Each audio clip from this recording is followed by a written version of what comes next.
History is packed with these incredible stories. But what about the stories that were never supposed to see the light of day? The ones that powerful people tried to bury forever?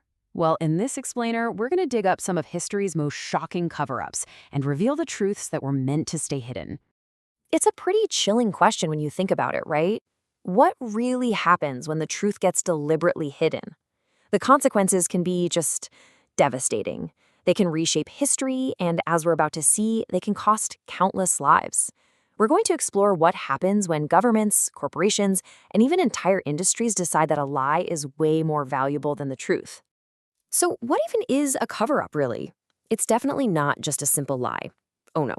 It's an organized, totally intentional campaign to hide the facts. And today, we're going to dissect three very different types of deception, and each one has its own dark, dark story to tell. Okay, let's start with our first and maybe the most brutal form of deception, the state secret. This is what happens when a government commits an absolute atrocity and then uses every ounce of its power to just erase it from history. And you won't find a clearer or more horrifying example than the Katyn massacre. Just look at that number, 22,000. In 1940, Joseph Stalin and the Soviet leadership gave the order to their secret police, the NKVD, to execute nearly 22,000 Polish military officers, police officers, and intellectuals. The goal was horrifyingly simple, basically to decapitate Poland's leadership and its entire educated class, making sure the nation could never, ever rise again. I mean, the act itself was monstrous, but the lie that followed, that lie lasted for half a century. When Nazi forces stumbled upon the mass graves in 1943, the Soviets immediately pointed the finger and blamed them. For 50 years, that was the official story. And get this, even Western governments who privately had a pretty good idea who was really responsible, they just stayed quiet. They needed Stalin as an ally. It wasn't until 1990 that the Kremlin finally admitted its guilt. A 50-year lie built on 22,000 graves. All right, let's move on to our next archetype, the corporate calculation.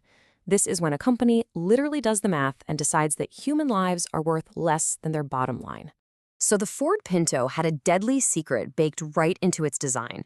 Its fuel tank was put in a spot where even a pretty low-speed hit from behind could cause it to break open and just burst into flames. And this wasn't some theoretical risk. In 1972, a woman named Mrs. Gray was killed, and a 13-year-old boy named Richard Grimshaw was horribly burned when their Pinto was rear-ended. Ford absolutely knew about this flaw. They'd seen it happen in their own crash tests. So why on earth didn't they fix it? Well, the answer is right here, in this infamous internal document that became known as the Pinto Memo. Ford's own engineers knew that a simple part, costing about $11 per car, could have made the vehicle so much safer. But the company did a cost-benefit analysis. They calculated the cost of fixing all 12.5 million vehicles versus just paying out for an estimated 180 burn deaths and injuries. The math was simple. It was cheaper to let people burn. Let that sink in for a second. It was a cold, hard, financial decision. Ford knowingly put a dangerous car on the road because their own analysis concluded that settling lawsuits for burn victims was less expensive than installing a simple safety feature. Unbelievable. Now for our third and final deep dive, the industry-wide conspiracy. This is when an entire sector works together not just to hide one fact, but to actually manufacture public doubt about a proven scientific truth. Welcome to the tobacco industry's playbook.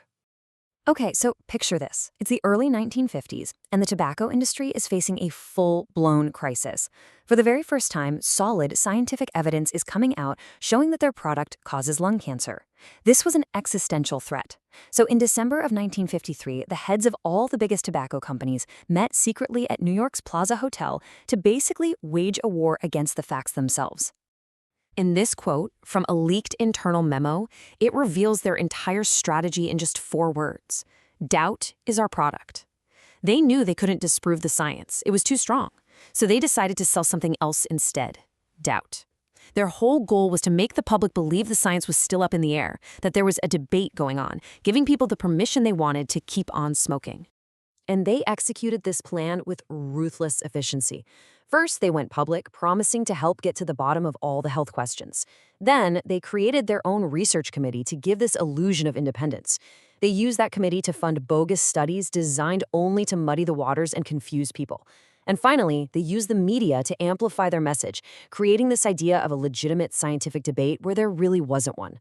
This playbook was so successful, it's been copied by other industries ever since to create doubt about everything from acid rain to climate change.